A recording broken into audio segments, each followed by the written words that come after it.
voyager d'ailleurs en famille, et si bien que mes deux fils font également du reportage et travaillent pour la télévision. Et il y en a un qui est parti de l'Alaska jusqu'en Terre de Feu. Il est actuellement en Bolivie, donc en voyage pour 2 ans avec son ami. Eh bien, très bien. Alors, que de choses on aurait à dire avec vous, mais peut-être d'ailleurs que vous pourriez être un de nos invités en studio, hein, pourquoi pas? Ah, pourquoi pas. On voit ça l'année prochaine. Tiens, allez hop, ce qui est dit est dit. Voilà. Cochons qui sont dédits. Alors, tout de suite, on regarde vos images et puis après, on terminera la conversation. D'accord, merci. À tout à l'heure.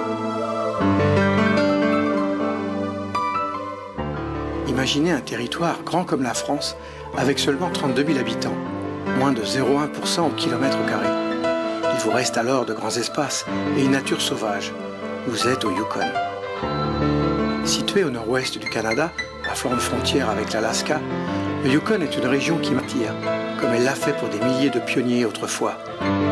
Mais s'ils étaient poussés par la fièvre de l'or jaune, c'est une autre fièvre qui me tient, celle de l'or vert, de la nature généreuse et intacte, et aussi celle de l'or blanc, du Grand Nord, de la neige et du silence. J'ai donc eu l'occasion de parcourir ces immensités boréales, à pied, à cheval, en canoë et en traîneau à chien.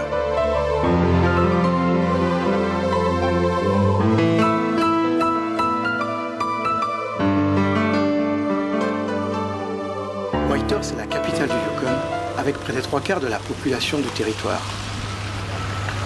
Tous les ans, en mars, a lieu une grande fête à l'occasion du départ ou de l'arrivée de la Yukon Quest, la fameuse course de chiens de traîneau qui relie Whitehorse à Fairbanks en Alaska. Cette longue course de 1700 km est une des plus difficiles au monde. Pendant 2 semaines, chiens et mushers vont former une équipe soudée dans des conditions extrêmes de froid et de fatigue pour braver tempêtes de neige et blizzards. Cette course est si éprouvante que sur 31 concurrents au départ cette année, seulement 19 sont arrivés jusqu'au bout. Pour éviter la fraude et les changements en cours de route, tous les chiens ont un numéro tatoué.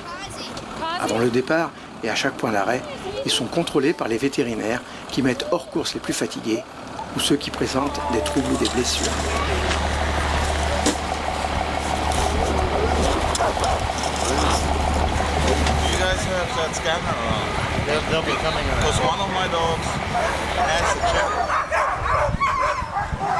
Corwin est trappeur dans la région de Dawson. C'est lui qui m'a initié au traîneau à chien. Il est au départ et porte le brassard numéro 6. Bien que faisant partie des favoris, il ne terminera pas la course lui non plus. Ses chiens ont attrapé un virus et il a dû abandonner. Frank Turner, le plus célèbre musher de la Yukon Quest, a participé à toutes les courses depuis leur création en 1982.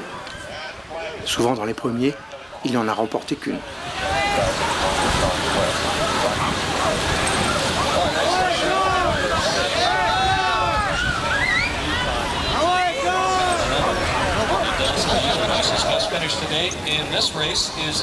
Le départ se fait toutes les 2 minutes dans l'ordre des numéros de brassard obtenus après tirage au sort.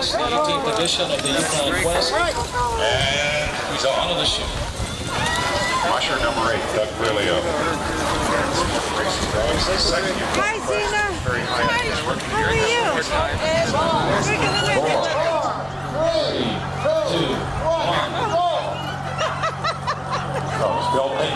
you? Ah, ça donne envie de suivre vos conférences. Dites-moi, il y en a un qui piaffe sacrément, c'est le chien blanc au départ. Il n'est pas conscient de ce qui l'attend parce que c'est inouï de le voir ainsi, comme ça, se ruer et d'attendre que les autres suivent son impulsion. C'est le chien de tête d'une part, et puis ils sont tous préparés à la course depuis longtemps, ils sont énervés, et le jour du départ, eh bien, c'est l'excitation totale, et là vraiment, ils savent pas où ils vont, mais pour eux, les chiens de traîneau, c'est de tirer qui est le plus important. Ça vraiment, c'est quelque chose de très très fort. Mais lorsqu'ils abandonnent, est-ce qu'ils ont cette conscience-là? Est-ce qu'ils se rendent compte que ils sont mis donc en dehors de la compétition? On dit qu'il y a certains chevaux qui aiment caracoler en tête et qu'ils sont là, ils entendent, alors que le cheval n'a pas l'intelligence du chien, qu'ils entendent le public et qu'ils comprennent qu'il leur faut gagner l'épreuve. Est-ce que chez eux, c'est cela aussi chez ces chiens? Je pense que c'est ça, mais c'est aussi la motivation du musher qui est là derrière eux. Et en fait, le chien lui-même n'abandonne pas. Il sera fatigué, il sera malade, il sera blessé, mais il veut continuer. Et c'est-à-dire que c'est le musher qui est obligé de prendre le chien et puis de le mettre au repos. Mais sinon, les ordres du musher sont vraiment importants. Celui qui est derrière, et pour eux, les chiens, courir, et puis obéir à son maître, c'est ce qui compte, quoi. Qu'est-ce qui distingue le bon musher? Le bon. Je ne sais pas si on peut parler de bon musher, parce qu'il y a le musher, bien sûr, qui va courir pour la course, oui. Mais il y a le musher aussi qui va courir pour le plaisir de naviguer dans ces espaces sauvages. Non, mais étant donné le nombre d'équipages, parce que bon, même sans vous envisager ambitionner de gagner, on peut se dire que on a envie de franchir la ligne d'arrivée. Apparemment, c'est une sélection impitoyable parce qu'il n'y en a pas beaucoup qui terminent. Alors, le bon musher, c'est celui qui sait à la fois motiver les chiens, les économiser, et puis qui a la chance qu'il l'accompagne. Il faut qu'il ait la bonne étoile avec lui. Et il y a plein d'éléments, effectivement, qui doivent être réunis. Ceci dit, moi, je n'ai pas fait de course. Moi, j'étais là. Non, mais en tant qu'observateur. En tant qu'observateur, oui. Et puis, il faut tous les éléments réunis. C'est-à-dire que les chiens doivent être en forme. Il ne faut pas qu'il y ait un virus. Il ne faut pas qu'il y ait de maladie.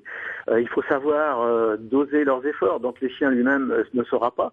Mais c'est au musher de savoir quand les chiens doivent arrêter, quand leur donner un petit peu de repos. Et le musher, lui, prend pratiquement pas de repos. Il doit aller pratiquement au bout. C'est vraiment une épreuve pour le musher et pour les chiens. Ah, ce sont des sacrés gaillards. On ne prend pas des maigrelets comme moi. Hein. Ah oui, c'est vrai que il faut apporter de l'endurance surtout. Dans votre folie, est-ce qu'un jour vous irez jusqu'à vous engager, vous comme musher, dans l'idée de participer, mais de terminer? Est-ce que ça vous taraude? Non, pas vraiment. J'ai pas vraiment envie de participer à une course. Non, pour moi, si je vais là-bas, c'est pour découvrir les paysages, rencontrer les gens et la nature, mais pas vraiment pour faire du sport et faire une course comme celle-là. Et le prochain voyage, c'est quand? Le prochain voyage, normalement peut-être au mois de mars pour une observation des loups. Ah, c'est vrai? Eh oui. Bon, vous nous promettez, au retour, de faire un détour par Tchatche Libre et de nous montrer quand même comment vous êtes à l'affût de cet animal qui nous intrigue tant, qui nous terrorise, mais qui nous fascine aussi? Ah oui, si effectivement j'ai l'occasion vraiment de réaliser encore ce rêve, eh bien je ne manquerai pas de vous en faire part. Eh bien génial, merci beaucoup. Excellente fête de fin d'année. Juste avant de partir, oui. Je voudrais vous dire que si vous voulez, pour continuer l'aventure, j'ai écrit un livre qui s'appelle Yukon, Rêve canadien. Alors attendez, c'est chez qui? Il est chez Romain Page, et bien vous pouvez le trouver sur notre site familial, justement. On a un site qui s'appelle tribuducoin.com. Tribu du coin. Tribu du coin. Voilà, non. Tribuducoin.com. Ça a de l'humour dans la famille. Tribu du coin. Oui, il y a tous les voyages de toute la famille. Voilà, tribuducoin.com et donc un très beau cadeau de Noël. Et puis, promis, vous viendrez également éventuellement, je sais pas, janvier, février, avant que vous ne partiez, vous siégerez à mes côtés, d'accord? Alors, en janvier, je suis en conférence dans le nord de la France, donc plutôt en février, alors. D'accord, eh bien parfait. Merci beaucoup. Merci. Au revoir. À bientôt, au revoir. Alors, maintenant, je vais accueillir Éric Millet et on prend la direction de Tombouctou pour nous réchauffer un peu.